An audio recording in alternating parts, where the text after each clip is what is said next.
Here's another special edition of Misquote Monday. It combines 5 previously released episodes. Did C.S. Lewis really say, "No great wisdom can be reached without sacrifice"? This is a tricky quotation because Lewis is actually the author of the expression. However, in my book, The Misquotable C.S. Lewis, I categorize it as not quite Lewis. Why? Because not only is it from a fictional character, but in context we find the sacrifice isn't done by them, but he is telling others what sacrifice they must make for him to gain the great wisdom. In the book The Magician's Nephew, Uncle Andrew wants children to take all the risks so he can achieve something for his benefit. Thus, the context shows an adult justifying his selfish actions and attempting to use defenseless kids for his gain. So use your wisdom and make a great sacrifice, and don't share this quote. Even though isolated, it might be good advice.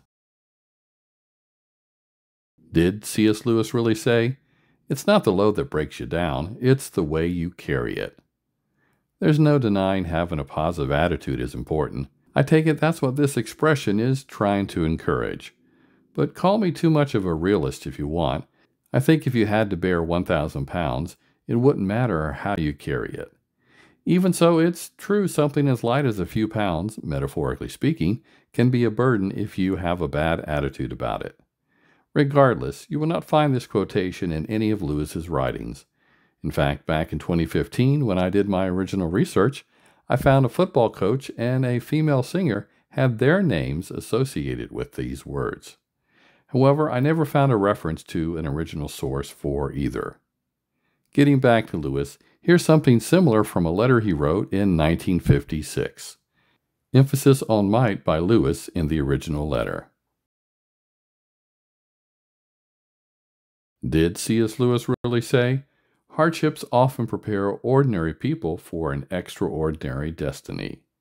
Raise your hand if you like hardships. No one does, correct? But have there been times when you look back on your life and realize something difficult you went through brought about a great gain? Maybe you can close your eyes and hear this expression as if it was a line from a movie. You can, because it's from the Hollywood version of The Voyage of the Dawn Treader. It's a very touching line from Reepicheep to Eustace. But again, it's in the movie and not in the Narnia story that Lewis wrote. So giving credit to one of the screenwriters is more appropriate than Lewis, especially considering Lewis might not agree.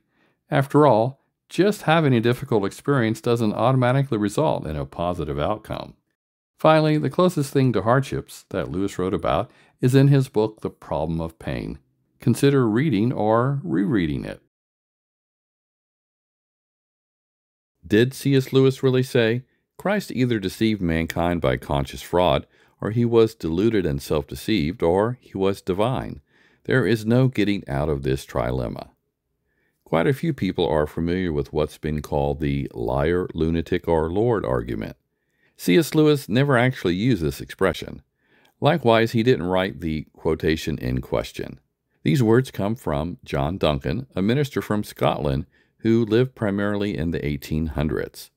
They are from a book you've probably never heard of. Mere Christianity by Lewis is a more familiar title where he addresses this issue at length. He also wrote an essay called "What Are We to Make of Jesus Christ?", where he equally tackles the topic. There even is a similarly themed passage in one of the Narnia stories. Interestingly, none of these are as concise as the quote from Duncan. Did C.S. Lewis really say, "We read to know that we are not alone"? It's very obvious that Lewis was an avid reader. So isn't it possible he wrote this statement somewhere? The fact is, it is not found in his collected writings. However, we know why Lewis's name is associated with the quote. It's from the Hollywood version of Shadowlands, where Anthony Hopkins states this while playing a fictionalized Lewis. But when you hear him say it around the 90-minute mark in the movie, it's not the first time the line was spoken. Hopkins is repeating those words that were spoken by another student earlier in the film, who said his father made the statement. So get this, in the movie, Lewis steals the line from a student who was quoting his father without giving credit to anyone. What did Lewis say about reading? Here's a couple of quotes he actually wrote.